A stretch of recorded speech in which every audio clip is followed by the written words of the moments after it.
Hey everybody, this is Tom from Rocket Restorations, and we got a ramp truck. Everybody always says they want a ramp truck, and I was trying to get this one for a little bit, and it actually came from the estate of Dave Wren. If you don't know who Dave was, he was a fairly famous Mopar drag racer back in the day, which I'm actually going to do a video on Dave because we just kind of were involved in the estate a little bit, and we bought some stuff from there and some cars, and a lot of the stuff I've been getting lately actually came from up there, and they're just about wrapped up with the estate now. So we're gonna do a little video tribute to him. But today we're gonna show you Dave Wren's ramp truck. This thing's pretty cool. It is a 92 Dodge Ram 1-ton Cummins, but it is the cab and chassis. So these actually have a special long wheelbase. So on the first gen Cummins trucks, this is the longest wheelbase you can get on these. It's longer than the club cab. There was no crew cab these years. It was not available. And what's neat about these, so there was the 89, 90, and early 91 that were the 12 valve Cummins, but they were non-intercooled. This one is intercooled, and they put an overdrive on them, which really makes these a lot better trucks. They have a lot more horsepower with the intercooler, and the overdrive, you know, especially with 410 gears, just makes them a lot more streetable. But these 12 valve Cummins are just indestructible. You basically just need one wire to run them, and that's it. Pretty much everything's mechanical. The pump, the injectors, they're really pretty simple machines, and they make really good Cummins swaps. So I kind of bought this with thinking like, I really still want to do a Cummins swap on my crew cab here, but the crew cab's a factory 440 truck, and I just don't know if I can Cummins swap a 440 truck. And as the problem with everything I buy, Jamie from Dead Dodge Garage kind of wants it. But what we're gonna do today is we're gonna load that Valiant on the back of this. And why would we do that? Because we can. All right, let me give you a little tour of the truck here. So it basically has a flatbed back here with a small winch. It has the biggest ramps in the world, and they weigh just as much as you think they do. This was his solution for a pin back here to put the ramps on, just 2 tire irons, which is genius, and very Dave Wren. Dave is a good dude, but he was one of the cheapest guys I ever met. He's not really a guy you want to cross either. He kind of had a bad temper. As you can see, the wood is in fantastic condition here. Jamie wants to put plywood on here. I think we're gonna be okay, but we may put a sheet of plywood on here just to do it. But we have to test this thing out, right? And with these ramps, it's actually not too bad of an angle. I don't know. Jamie really wants to do a ramp truck, so he may end up with this thing. But if Jamie doesn't, we're probably gonna sell this thing pretty soon. So if anybody's interested, let me know. But Jamie gets first dibs. Definitely needs new tires. There's just some weird stuff with this thing too. Like Dave did some very Rube Goldberg engineering. So the overloads are actually off of this. Like there should be a bracket right there where those holes are to kind of hold the overloads. And it actually looks like it's a little bit lowered. We're not quite sure what's going on. What's really amazing about this thing is it was basically sitting in like sticker bushes up on his property near Bellingham, Washington for like 10, 15 years. And dude, put a battery in and it fired right up. Because, you know, Cummins truck. They're awesome. It's got the big mirrors, the cab lights on top, and looks like it was originally white. Somebody painted it red at some point. Definitely like a farm truck or something. These things did not come with beds because they had a special long wheelbase. So they almost always got flat beds or something else. It's an LE, which is the fancy one. Pretty standard interior, no cruise control. Does have AC. I think it was an Eastern Washington truck originally. Still has the original radio. I haven't quite figured out what all these buttons and switches are down here. So there's actually a starter switch right there. So it doesn't start with a key, he's got a starter switch. And I believe he always put lockup converters switches on them. So you could turn the converter on and off. So I think that's converter, I think that's overdrive. I don't know what that is. Brake lock. I don't know why you need a brake lock on one of these. That's kind of what it looks like to me. Well, the thing starts right up. Watch. Okay, so ignition on. And then let's put my foot on the brake. Starter. Boom. Starts right up. 12 valve Cummins. Definitely in the running for one of the best engines ever made. It sounds fantastic. She runs really well. You see the label right here, cabin chassis label. So it was over 10,000 pounds, which put it in different EPA regs. They'd have to meet the emissions on them. Buster says 141,000. I'd believe it just looking at the condition of the truck. I mean, it was definitely a work truck, but I've seen worse. The wait to start light stays on, so that's on these trucks they have what's called a grid heater. That's how Cummins got their motors to start up, because diesels do not like starting when they're cold. So right here, so this is the intercooler right here. So the air goes in, the turbo goes through there, around there, through the intercooler. It cools the air after it goes to the turbo. Then it goes up in the engine here. And then right here is what's called the grid heater. See that big nasty wire there? So it's basically a grid that heats the air before it comes in. And it warms the air up so they start easier. Because again, diesels do not like cold. Especially if it's below about 60 degrees outside. You really want that. And the light's staying on the dash, but I'm not sure why. But it's not on. Like, you'd be able to feel it. It would like burn your hand, or at least, you know, feel warm to the touch if that was on all the time. So I'm not sure why that's staying on, but it is. All right, now time to get the other ramp down and see if that Valiant will fit on here.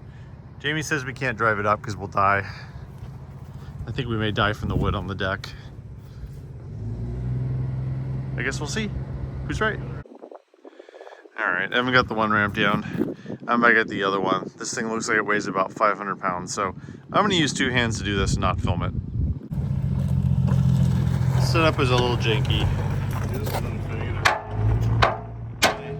Go all the way through there, but Evan's trying to make it sit in the hole, and it doesn't really want to sit in the hole. Not going to. I think it'll be fine. What do you think? It's your car. It's Jamie's car. I don't care. That's true. It's Jamie's car. I don't really care. That's a very good point. Just trying to make it past that corn out without hitting anything and without getting stuck, because he seems to be good at that. Here's our plywood, which unfortunately my roof leaks in here and everything's really wet and ruined. And I'm pretty sure that's nasty mold, so good times. I don't know about this winch. It's weird, the cable's like routed around. I don't know why he just didn't pull it up. The angle is quite steep. You're not getting the lowrider on here. I think it's getting a little grumpy. All right, here we go. Perfect.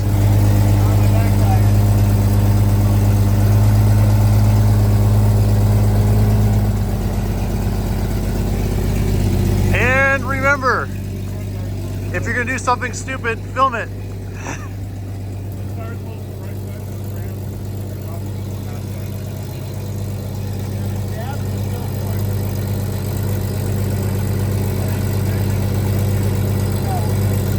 You're fine.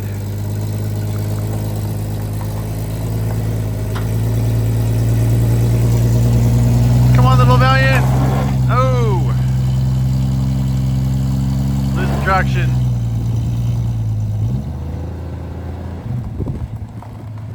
Have to get a little bit of a head start here. It's a heck of an angle. And the tail's kind of going on the ground.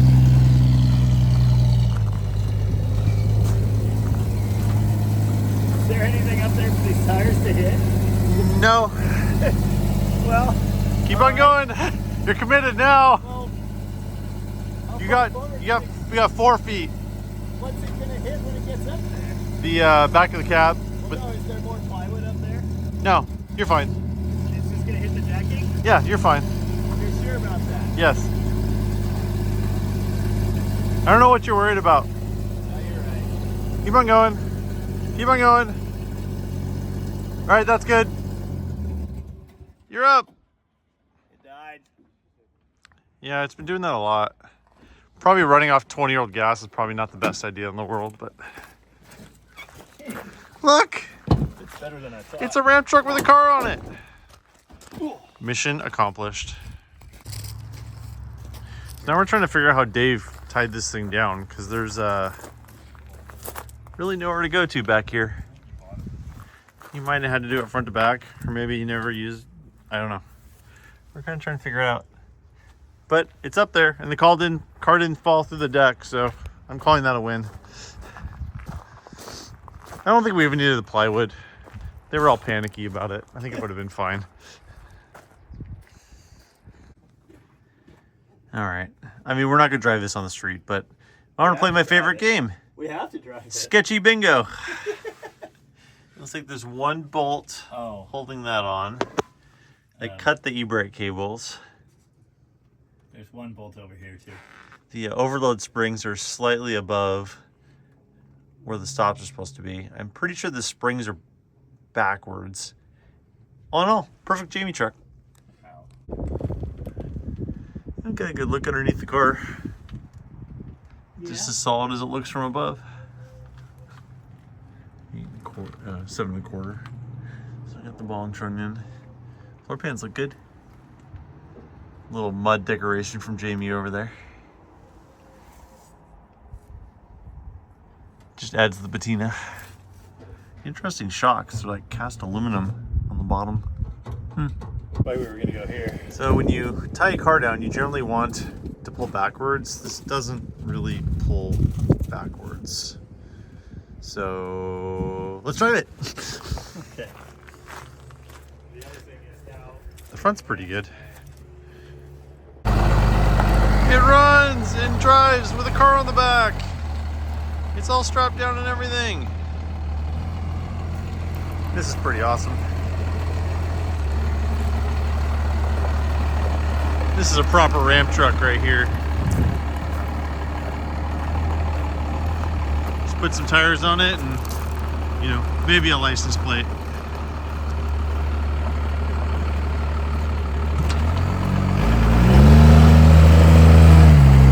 We're gonna go.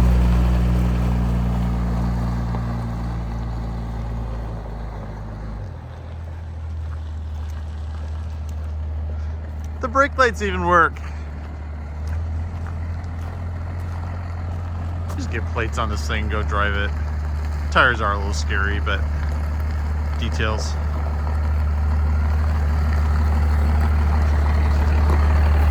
Great success. We were gonna try to put the Imperial on the back, but we thought better of it.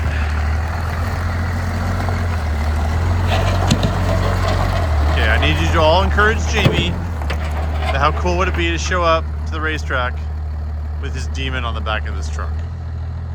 I think it needs to happen. Wanted to mention we got this truck from the Dave Wren estate too. This one's pretty much the same as the other one, except it's an earlier truck. So it's not intercooled. It's the first gen 12 valve. So it's non-intercooled, non-overdrive, but it's the same cab and chassis setup. The cab and chassis is kind of neat because it actually has the longest wheelbase. It's 149 inches. If it's a regular cab, just a 8-foot bed, they're a little bit shorter wheelbase. So if you're gonna make a ramp truck out of one of these, this is a good candidate to use. It'd be good for the chassis. This one runs, but it's really, really tired. I think this thing just has a ton of miles on it. It was part of like an ag company and, you know, has the standard door falling off.